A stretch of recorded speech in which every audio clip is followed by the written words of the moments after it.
Ben, you're up next. Ben, I don't know where you're calling from. Delaware, maybe? Tim. How about Tim? Yeah. Sorry, Tim, I'm getting a little confused here. South Dakota? South Dakota, yeah. All right, thanks, Tim. How can I help? Well, my brother's already on your program. He has a number of problems but I won't go into that. But I'm concerned basically about weight. And then I'm waking up a lot at night, having to get up, urinate. And my family all says I snore like a... Yeah, is that right? Like a train, right? Yeah. All right, now, do you wake up because you have to pee, or do you wake up because you're wide awake and you can't sleep anymore? Sometimes it's a little bit of both. Okay. And do you get sleepy after you eat lunch or breakfast or Yes, dinner? I do. After I eat lunch, usually. Yep. Okay. And when your body gains weight, do you gain it around your butt, around your abdomen, or around your legs? Where do you gain it? On my abdomen. All right. So you have something that's called Syndrome X, or Metabolic Syndrome.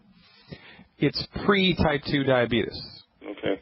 Now, I don't want that to scare you because people think, oh, type 2 diabetes, I'm going to have to be on insulin for the rest of my life. Well, no.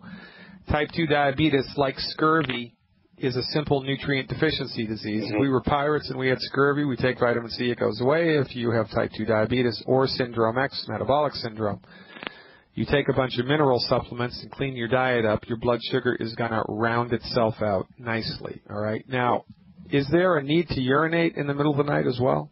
Yeah.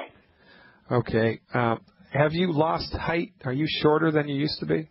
That's a good question. I used to be just over 6 foot. A possibility, yeah. I know my brother, who's 10 years younger than me, he lost through about 3 inches. Okay, well, this stuff isn't genetic, although it might appear to be. Yeah.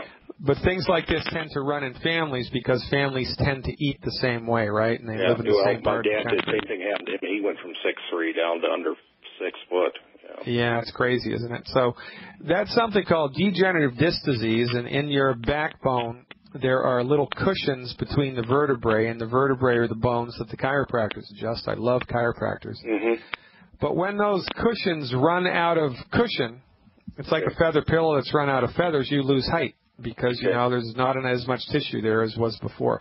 Those cushions are there for a reason, though, and they're there to protect the nerves that come out of the spinal cord.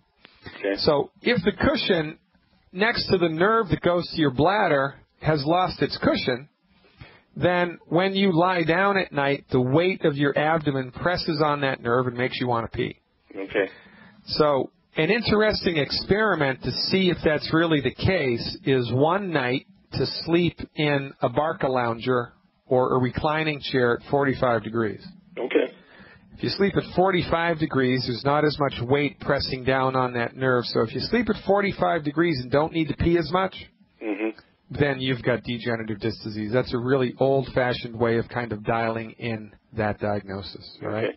Okay. Now, the degenerative disc disease, if it's present, the metabolic syndrome, and the weight gain are all arms of the same octopus.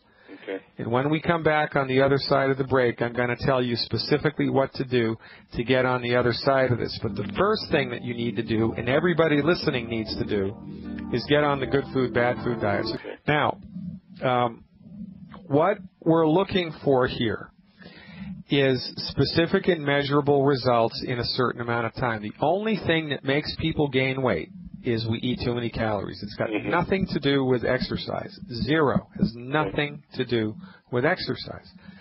The only reason we eat too many calories is because our body's running on fumes, and it knows it. So if your body's running on fumes, and it needs vitamin C, it needs vitamin D, it needs calcium to keep your heart healthy, to keep you from having a stroke, it's going to force you to eat. So you go to Olive Garden, you eat 3,000 calories. The only problem is the food you're eating doesn't have the stuff in it you need. So 2 hours later, guess what? You're hungry again. And then, your doctor tells you you're lazy, or get off your fat ass, or your stomach's too big, or you have a bad gene, right? Right. I mean, that's what they tell us. And, I know. It's crazy, man. Yep. And this is also why people will yo-yo with weight, because if you have enough willpower and enough determination, you can force yourself to go on a Weight Watchers calorie restricted diet, maybe for 8 weeks. Right. You can force yourself to get on that treadmill for maybe 8 weeks, right? You can do that. I've done that, yeah.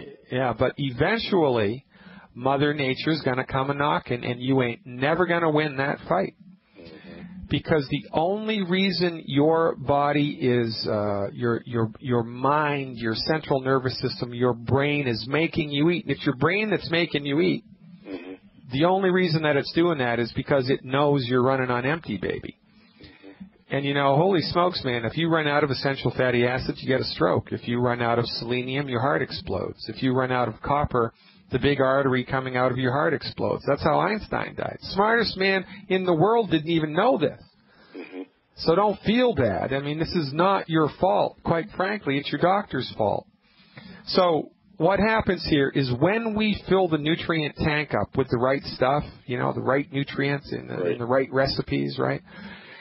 You go to Olive Garden, there's 3,000 calories on the plate. You eat 600, you're full. You take the rest home in a doggy bag, and life is good. Right. So it becomes extremely easy to be on a limited calorie diet when your body is nutrified. So the target for calorie intake is 1,200 calories a day. But I would take these supplements for 2 weeks first before you start to dial in the 1,200 calorie a day diet. And then once your body's nutrified, it'll be easy to be on a 200 calorie a day diet.